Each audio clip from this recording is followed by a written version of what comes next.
You may have heard in our news with Tracy a few moments ago, Shrewsbury Academy have confirmed a member of staff at the school has tested positive for coronavirus. It's not thought they've been in close proximity to students. However, 4 other members of staff are now self-isolating as a precaution. We can find out more with the head of the school, Julie Johnson, who joins us now. Good afternoon, Julie. Good afternoon, how are you? I'm very good, thanks for joining us. When did confirmation come through of the positive test?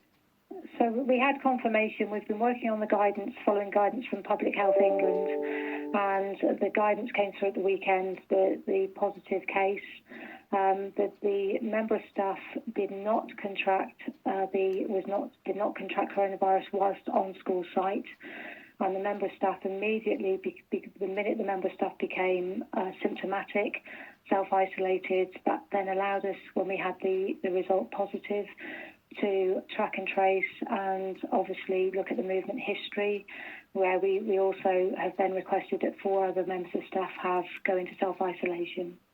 How is the member of staff involved? The member of staff is okay. I think it has been feeling poorly, but is improving, and we just want a reality and back to normal as quickly as we can. Given the series of events you described there, you must be fairly pleased, if that's the right word to use, that everything has gone as it has, because it sounds like it could have been worse. Yeah, it's been a busy few days, but what we've done is we've worked with Shrewsbury Council, Public Health. We've worked with Public Health England in ensuring that every action we've taken, the guidance has been followed, and that we've reduced any possibility of further outbreak. It is only 1 member of staff that has been confirmed, so that to us is a really big step forward, because the actions we put into place are to support parents, to support carers, students, staff members, families, and that's our priority, that we need to keep the community safe, and we need to keep we don't want an outbreak. We just, at the moment, it's confirmed as one possible case. The member staff had no close proximity contact with any students and did not teach any lessons. You've been working closely, I know, with Shrewsbury Council. Have you heard from them? What have they had to say? The Shrewsbury Council are working with us with the guidance. We've worked with Public Health England. We've worked with Public Health, with Shropshire Public Health, in ensuring that all the guidance has been followed, which we've done incredibly well.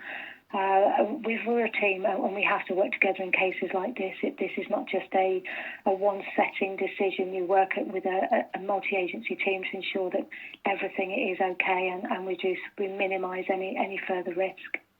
We have heard reports of worried parents hearing the news and coming to collect their children. What can you tell us about that? Yeah, it was. We believe that there were some comments on Facebook, and obviously parents overheard. At that time, the statement hadn't been. We were waiting for the statement to go live. And you can imagine the community hear of an outbreak or hear of coronavirus, and people worry, and the community worry. So parents did arrive to collect children, but we were able to. Some parents then, once it was discussed with them, some parents and carers said, actually, no, my child can go back into the school. Others decided for the day they'd go home. But we want to reassure the community and everybody that school is open, school remains open, and is certainly open today and tomorrow. Yeah, that's your message to parents listening to this, of course, who might have, as you said, read reports elsewhere and be worried. Yeah, absolutely. And you can imagine that parents will worry, parents and carers do worry, but we are maintaining that the school remain open. Guidelines are in place, a one-way system, the hand sanitizer for every student on entry to every classroom, and it's crucial. The social distancing of staff have been briefed on a regular basis. Staff will be socially distancing, but students are in bubbles. We have students starting the time of the day in their year groups. We have break times and lunch times within their year groups. So we've put every possible measure in place to keep school open. Well, best of luck with it all, Julie. Thanks for the update. Thank you. I really appreciate it. Thank you. Thank you. Julie Johnson is head of school at Shrewsbury Academy, joining us here on BBC Radio Shropshire, confirming that a member of staff at the school tested positive for coronavirus, but they had not been in close proximity to students. As you heard there, the academy is open as usual tomorrow. It's